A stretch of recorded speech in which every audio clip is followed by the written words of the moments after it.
Ubod. Makaradol, Fred Padernos. Istorya Pakaradol! Ayon sa gobyerno, ang basihan daw ng pamimigay na ito ng mga ayuda, kung paano pinili yung mga bibigyan, ay base ito, ayon ito, sa database na kailangan hinahawakan sa mga taong mahihirap sa mga komunidad.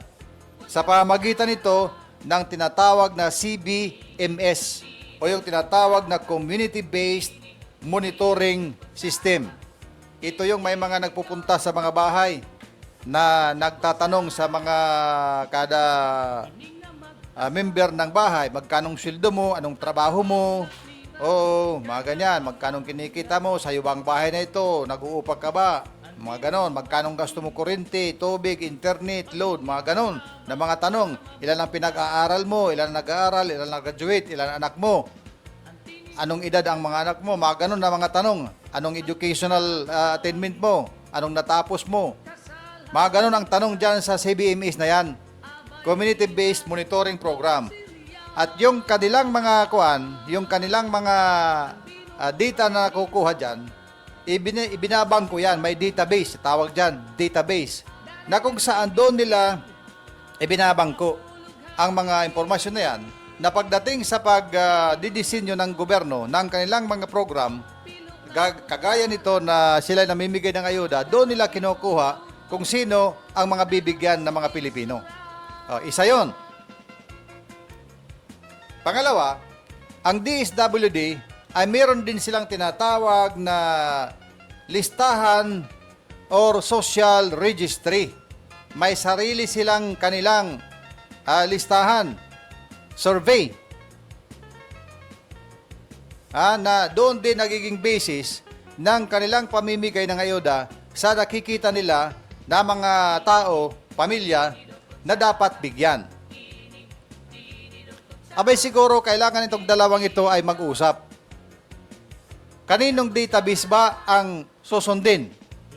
Kaninong database ba ang magiging basis ng pamimigay o pag-identify ng mga dapat bigyan ng ayuda?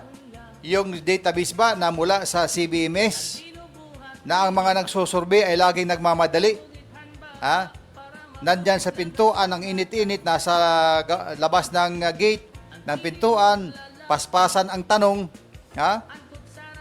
ay siyempre yung mga taga-may-ari ng bahay hindi rin na basta-basta nagpapasok, so nasa labas ang nagsusurvey, pinapaspasan ang tanong, mga ganyan-ganyan, check, tapos tapos na, wala nang marami pang mga tanong na hindi na detalye kung ano ang mga dapat itanong. Pag makita ang sasakyan, i-presume na, may kutsi yan, mayaman yan, may kutsi. Mga ganon. Pag nakitang, basta may mga prejudging na mangyayari dyan dahil sa mga katamaran na rin na ginagawa ng mga survey-survey na yan. Mag-uusap dapat sana ang DSWD at ang kung sino man may hawak dito sa CBMS na ito para i-consolidate yung mga data na yan. At alam kong mga data na yan ay panahon pa yan kupong-kupong. Matagal yan. Matagal na yan. Marami nang nagbago sa mga panahon. Alam nyo kasi itong CBMS, itong survey ng Community-Based Monitoring System, ginagawa ito kada 3 taon. Kagaya ngayon, 2026 tayo. Ang ginagamit niyan na database nila sa pamimigay ng mga ayuda-ayuda ay yung CBMS survey na ginawa noong 2024. Kada 3 years yan, kada 3 years. So 2024, 25, 2026. So between 2024 and 2026, maraming mga nangyayari sa buhay ng tao. Halimbawa, yung dating mahirap noong 2024 na yung na-monitor ay bigla nang yumaman. Yumaman na sa paghanap buhay niya. Yumaman na, baka nanalo ng loto. O kung ano-ano na mga gawa ng Panginoon na siya yumaman na. Pero andoon pa rin siya sa listahan kasi 3 years ang effectivity. 3 years. Ngayon, kahit mayaman na siya, tuloy pa rin ang kanyang pagtanggap ng ayuda na para sa mga mahihirap. Yun ang sinasabi ko na dapat may gawin na sistema ang gobyerno para patas ang laban, lahat ng dapat mabigyan ay mabigyan. Ha? Kaya dapat ayusin itong data ng gobyerno, itong CBMS, at saka itong sa DSWD, pag-isahin, magdisenyo ng panibagong sistema. Meron tayong mga pwedeng magamit na mga apps, system para high-tech na tayo. Di ba ngayon, meron na, mag-apply ka ng lisensya online, mag-renew ka ng lisensya online, mangutang ka online, kung ano transaction, lahat naka-online. Bakit ito dito hindi magawa sa pamimigay ng ayuda na ito? Ang database, mag-upgrade dito, lahat ng mga Pilipino, maggawa ng apply ng application, lahat ng mga Pilipino doon mag-apply with supporting documents, siyempre yan, para makita doon sa database kung ito bang taong ito ay mahirap o hindi. Paano? Magsusumiti siya ng documents na mula sa BIR at kung ano pang mga kailangan. Doon makikita kung may kapas ka talaga financially o wala. Bakit hindi gawin yun? Para fair ang lahat.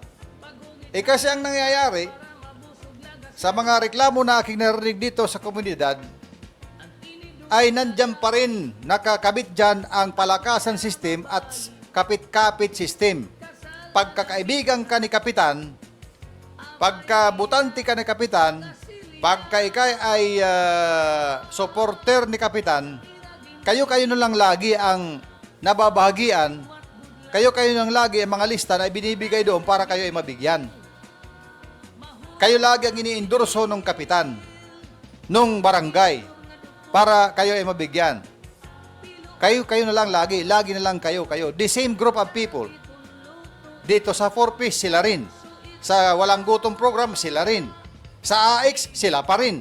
At kung ano pang mga ayuda, sila pa rin. Yung iba, na mahirap, pero hindi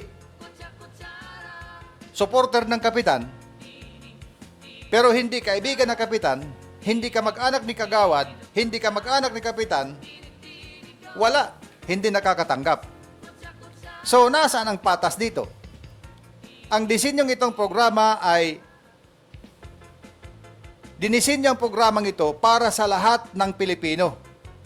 Sa lahat ng mga naghihirap, regardless kung kaalyado sila ng Kapitan o hindi. Kung kaalyado sila ng sino mang politiko o hindi. Yun ang disenyo ng gobyerno para ito sa mga mahihirap. Pero ang nangyayari nga, sa actual, dyan sa community, kung sino lang ang malapit, kung sinong supporter ng mga local officials na nandyan sa barangay, sila itong paulit-ulit na tumatanggap ng mga ayuda. Wala na yung iba. Hindi nabibigyan. So, hindi epektibo.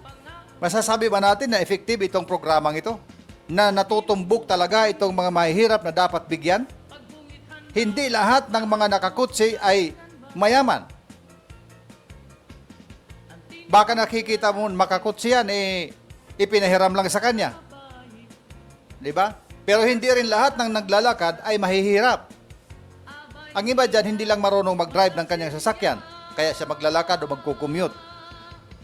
Ito mga ganon. Pag gumawa tayo ng sistema maganda ng gobyerno, dapat gawin talaga ito na maging patas ang lahat, mabigyan ang lahat. Kasi pagdating ng eleksyon, lahat naman yan butante. Nabigyan o hindi, lahat yan butante. Paano naman yung hindi nabigyan? Di siyempre magdadamdam yun. Ay, wala ka namang kwenta, di naman ako na ano sa ayuda, di naman nasasama. O di hindi kita ibubuto. O di ba ganun? Bakit? Ang Pilipinas ba ay, ang butante ba ng Pilipinas ay ano lang? 7.5 million lang? Mahigit 100 milyon ang populasyon ng Pilipinas. Kaya,